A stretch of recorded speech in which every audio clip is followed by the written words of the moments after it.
యోగ వాసిష్టం కథల్లో ఇవాళ అసత్ పదార్థానికి ఉనికి. శ్రీరాముడు అడుగుతున్నాడు, అసత్ పదార్థానికి ఉనికి, సద్వస్తుకు లేమి లేదంటారు కదా.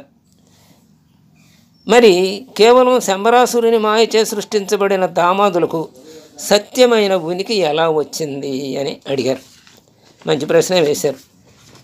మరి అసత్యానికేమో ఉనికి లేదు, సత్యానికేమో లేమి లేదు.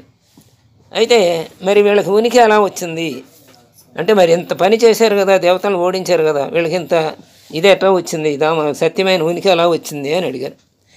వశిష్ఠుల వారు అప్పుడు చెబుతున్నారు, ఓ రామా, నీవు చెప్పింది సత్యమే, అసద్వస్తువుకు ఉనికి ఉండదు. దామాదులు అసద్రూపులే అయినా ఎండమావుల్లోని నీటిలాగా సత్యంగానే భాషించారు. మనం కళలో ఉన్నప్పుడు కళ నిజం అనుకుని కళలో మనం అన్ని అనుభూతులు పొందుతాం కదా, అలాగే వాడు కూడా భాషించారు. మానవులు చివరకు మనం కూడా మిథ్యారూపులమే అంటే, నేను వశిష్ఠుడన్న నేను, అలాగే రాముల వారు అనే నీవు, ఈ రూపాలన్నీ కూడా మిథ్యారూపాలే. అయినా వ్యవహారాలు జరుగుతూ ఉన్నాయి. రాముడనే శరీరభావం, వశిష్ఠుడనే శరీరభావం కూడా మిథ్యారూపాలే. ఎట్లా స్వప్నములోని స్వంత మరణంలాగా అసద్రూపాలే. స్వప్నంలో మరణం మనం చూస్తూనే ఉంటాం, మన మరణాన్ని మనమే చూస్తూ ఉంటాం అక్కడ. అట్లాగే అన్నీ కూడా అసద్రూపాలే నాయన అని చెప్పి రాముల వారికి చెప్పారు. అయితే మరి ఈ అసత్య బోధ ఎవరికి అని మళ్ళీ నీకు సందేహం వస్తుంది కదా, అది కూడా చెప్తున్నాను విను రామా అంటూ, ఓ రామా, జగత్తంతా పరమసత్యం అని భావించే మూడుని విషయంలో జగత్తు యొక్క అసత్య బోధ శోభించదు. అంటే అజ్ఞానికి ఇదంతా అసత్యంరా, ఇదంతా పోయేదేను, నీవు ఆత్మస్వరూపుడివిరా అంటే అవివేకి నమ్మడు అసలు. వాడికి ఇదే సత్యంగా పోతుంది. కళ అసత్యం అంటే నేను నమ్ముతాను, ఎందుకంటే కళలో అనుభవం నాకు వచ్చింది, అది తాత్కాలికము భ్రమ అని తెలిసింది. ఇది ఎక్కడ నువ్వు ఊరికి అనవసరంగా చెబుతున్నావు, నువ్వు నాకు ఇది సత్యమే అంటాడు వాడు. కాబట్టి ఈ అసత్య బోధ అవివేకులకు చెప్పడం వలన ఉపయోగం లేదు. అంటే అటు ఇటు అని వాళ్ళకి కాస్త వివేకులకి చెబితే ఆ వివేకం నిలబడి ఆ తర్వాత ఆత్మ వైపు వాళ్ళ మనస్సు తిరుగుతుంది అన్నమాట. కాబట్టి అలాంటి వాళ్ళకి చెప్పాలి. కానీ ఈ అసత్య బోధ జగత్తే నిత్యము అనుకునేవాడికి చెప్పినా ఎక్కదు అన్నాడు. పరమార్థ విచారణ యొక్క అభ్యాసం లేకుండా జగత్తు యొక్క సత్యత్వ అనుభవం బాధింపబడదు. అంటే జగత్తు యొక్క సత్యత్వం అంటే జగత్తే సత్యం అనుకుంటున్నాడు కదా, వాడికి ఇంకా బాధ ఉండదు. నువ్వు అసత్యం అన్నాడు బాధపడ్డు, ఇదే సత్యం నాడు తెలవదాడికి అనుకుంటాడు. మరి వివేకినే అవివేక అనుకుంటాడు వాడు.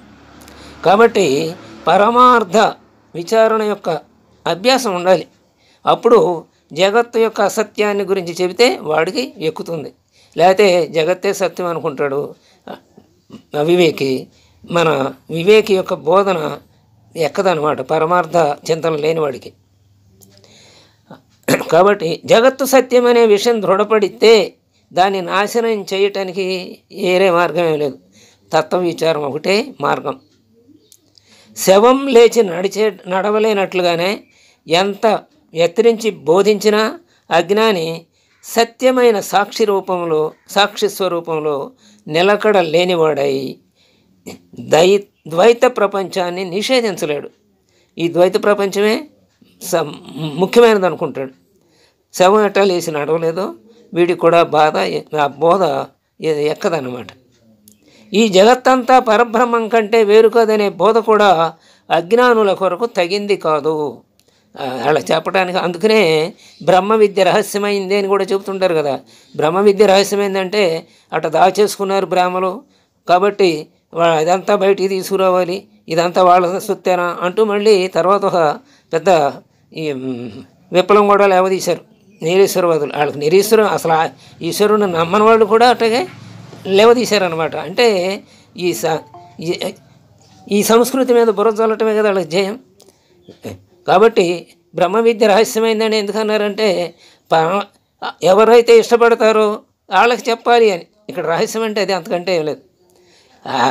లేకపోతే అందరికీ వెళ్ళి ప్రచారం చేసుకుంటూ పోతే వాళ్ళందరూ మనల్ని పిచ్చివాళ్ళగా చూస్తారు. కాబట్టి ఈ జగత్ అంట పరబ్రహ్మం కంటే వేరు కాదు అని చెప్పే బోధ పరమార్థ చింతన ఉన్నవాళ్ళకే కానీ అజ్ఞానుల కోసం కాదు. అందుకే ఇది రహస్యమని చెప్పబడింది అనమాట. ఎందుకంటే తపస్సు విద్య లేని కారణంగా వారికి జగత్తే అనుభూతిలోకి వస్తుంది. జగత్తే అనుభూతిలోకి వస్తుంది, కళ వస్తుంది వాడికి. కానీ కళ లాంటిదే ఈ జీవితం అని మాత్రం అనుకోడు, దీన్ని సమన్వయించి చెప్పుకోడు. వాడి పరమార్థ చింతన లేదు కాబట్టి ఇది సత్యమో అది అసత్యమే అనుకుంటాడు. దీనికన్నా ఇంకోటి సత్యమైంది, ఎట్టగో మనం చచ్చిపోతాం, ఈ దేహం ఉండదు, ఈ దేహం అశేషమైంది అని అన్నాడు నమ్మడు. ఉన్నన్నాడు హాయిగా సత్యంగానే ఉంది కదా అనుకుంటాడు వాడు. కాబట్టి జగత్తంతా పరబ్రహ్మం కంటే వేరు కాదు అనే బోధ కూడా అజ్ఞానులకు తగింది కాదు, చెప్పక్కర్లేదు అనమాట. వాళ్ళకి అలా చెప్పినా ఉపయోగం లేదు, బూడిదలో పోసిన పన్నీరే అనమాట ఇది. ఎందుకంటే తపస్సు విద్య లేదు కదా వాళ్ళకి. కాబట్టి జగత్తే అనుభూతం అవుతూ ఉంటుంది, కానీ బ్రహ్మం వాళ్ళకి ఎప్పుడు కూడా అనుభూతం కాదు. కనుక కొంచెమైనా వివేకం కలవానికే జగత్తు మిథ్య లేక జగత్తు బ్రహ్మ అనే బోధ శోభిస్తుంది. ఓ రామ, వశిష్ఠాది రామాది రూపాలు అంటే తనను గురించి చెబుతున్నాడు, ఎదురుగా ఉన్న శిష్యుని గురించి. మన ఇద్దరు రూపాలు కూడా ఇంతేనయ్యా, మనం ప్రత్యక్షంగా ఇక్కడ కనపడుతున్నాం, కానీ తత్వదృష్టిలో ఇవి కూడా సత్యం కాదు. మన రూపాలు జ్ఞానుల అనుభవ దృష్టిలో కూడా కాదు. యుక్తి చేత కూడా దేహాదుల ఉనికి సంభవించదు. యుక్తి చేత కూడా అంటే యుక్తిగా మాట్లాడినా ఇవి సత్యమని చెప్పక్కర్లేదు, చెప్పలేను, ఉనికి ఉండదు ఈ దేహాదులకి. చిదాకాశం నిరంజనం, జ్ఞానస్వరూపం సత్యం. చిదాకాశమే నిరంజనము, జ్ఞానస్వరూపం సత్యం. తిమిర అయితే అది మరి అలాంటి చిదాకాశంలో తిమిర రోగం కలవాడికి ఏముంది, ఎంట్రుకలు వంటి సన్నని వస్తువులు ఏవో కనపడుతుంటాయి. అంటే దృష్టి దోషం ఉన్నవాడికి అనమాట, ఏయోడు కనపడుతుంటాయి. అలా అంటే ఆడి దృష్టి దోషమే, కానీ వాస్తవంగా అది నిరంజనమే చిదాకాశం. అక్కడ కూడా వీడికి రూపాలు కనపడతాయి, నిజమేనంటాడు వాడు తిమిర రోగం ఉన్నవాడు. కానీ రోగం లేని వాడికి, మామూలుగా చూసేవాడికి అక్కడ ఏమీ లేదు, శూన్యమని అంటాడు. అంటే జ్ఞానం సరైన చూపు గలవాడి, అట్లా సరైన జ్ఞానం గలవాడికి అక్కడ ఏది లేదని తెలుస్తుంది, ఇదంతా భ్రమేనని తెలుస్తుంది. ఈ సృష్టి కూడా పరమాత్మలో అలాగే సహజంగానే భాషిస్తోంది, ఆయనలో ఇదంతా అలా ప్రకాశిస్తోంది అంతే, పరమాత్మలోనే. ఓ రామ, దామాదుల వలనే అంటే దామ కట వ్యాధుల గురించి చెప్పుకున్నాను, వాళ్ళ వలనే మనము చిదాకాశంలోనే వ్యక్తమై ఉన్నాం. అంటే కేవలం వారల గురించే సత్యమా అసత్యమా అని విచారించడం ఎందుకు అంటే, ఇప్పుడు చెప్పిన ఈ దామాదుల గురించే సత్యమా అసత్యమా అని కాదు, అంతా అసత్యమే, మనం కూడా అసత్యమే అని చెబుతున్నారు.